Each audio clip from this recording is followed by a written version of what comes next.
Everyone knows, as an ex-criminal, myself, gang member, as an ex, everyone knows if you do fraud, it's less risk.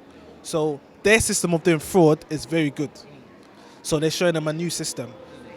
They empower them by giving them status like as a pastor. So when a pastor will demand you to take out a loan, you feel like you have to. They'll give a little scriptures and twist it. And that's what they'll do. Yeah. So as a pastor, you shouldn't be getting people pregnant and making them have an abortion. And this was happening within SPAC Nation? Yeah, and this was happening still, yeah. So, I mean, with the abuse that's going on in SPAC Nation, there's the financial abuse. Now it sounds like there's some level of, maybe not sexual abuse, but sort of someone in a position of power, using their position of power to get with women within the congregation? Yeah, basically the pastors can get with who they want to because girls go there for guys. They target their pastors and hope dealers, but all the hope dealers are pastors now, except for one. So it's a circuit, you know. It's a circuit. Content over everything.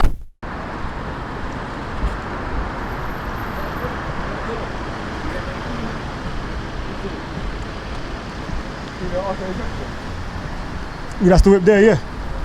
Oh, is man in it? Yeah. Is he in it? Yeah. See if man will talk to man. They in him. And she's about to open the window, man. Get the mic. Interview at the moment. Just wondering whether or not you're interested to speak on SPAC Nation. I just wanted to ask some about the recent allegations that have been made about SPAC Nation. Where you not from? YouTube. You got a YouTube channel. You filming right now? Yeah. No one even filmed. Right now. You need to do an audio just to give your response back. To be fair, there was a protest today. Well, let me just explain it to you very quickly. There was a protest today, so we covered the protest, and we got one side of the story. It was down there in about 30 or 40 people there. How many people, I mean, we just want to get your side of the story, because they did a lot of things, they made a lot of allegations. No one wants to talk to SPAC Nation? I was asking them, do you go to SPAC Nation? No. Look, this isn't a thing to stick it on you or anything like that. You know what it is? It's just a case of, there's two sides of every story, and I think it's only right that SPAC Nation get the opportunity. Is there someone we can speak to? Because obviously we know church is being open day. There's a gentleman on the phone want to talk to us.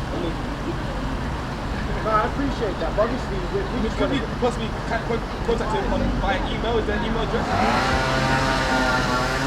No email address. Alright, thank you very much.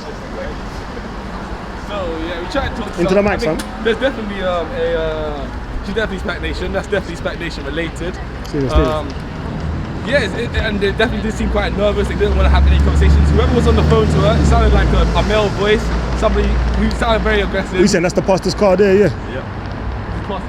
And that is the pastor's car, we were told. And So who's that in there? Yeah, if you can see her now, she's Put the mic looking to her, from her fam. car window. Put the mic to him, fam. She's got a lot of interest on obviously wanting to be seen, but doesn't want to be on the camera. But obviously, if you just pan it over to the car, you can already see that she's looking quite hard. As I said, this is a great opportunity for them to really speak back about the allegations, because that's all it is, according to them, allegations with no fact. And personally, journalistically, I think, given that we spent all day today talking to people from one side, it would have been ideal to be able to get somebody from SPAC Nation. We was hoping to be able to come here, find somebody. We got a bit of luck. We found somebody in the car. We believe she's SPAC Nation. In the pastor's car. She's in the pastor's car. Allegedly. Allegedly. I have to say a lot of allegedlys here right now. But hopefully somebody from SPAC Nation will come out and will come and give us an interview. There's been a lot of allegations made. But to be honest, she found it quite funny that there was only about 40 people at the protest. For me personally, for a protest about something like this, is a pretty good turnout, to be fair. I'm not sure how many people know or have tried to do protests themselves or set up protest movements. Yeah. It's a very difficult thing to do. From the back of just one person, we had to sum up those numbers and the media interest that was definitely there. Absolutely. I mean, we've got to look at it. We've had the Croydon Guardian there. We've had the East London Times, or what they had. Missing their name. I do apologise. We had someone from the BBC represented as well. As I said to you, more than anything, it's all well and good laughing that 40 people turned out, but like I said, the power of social media.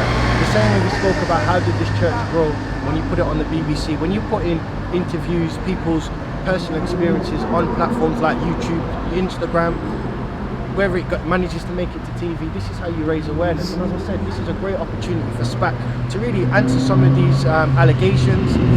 Very serious allegations. Of course, but you could hear from the gentleman on the phone who was talking to the lady. You know, at first she was SPAC and then she wasn't SPAC. You know, clearly there's something going on at the moment why they don't want to talk.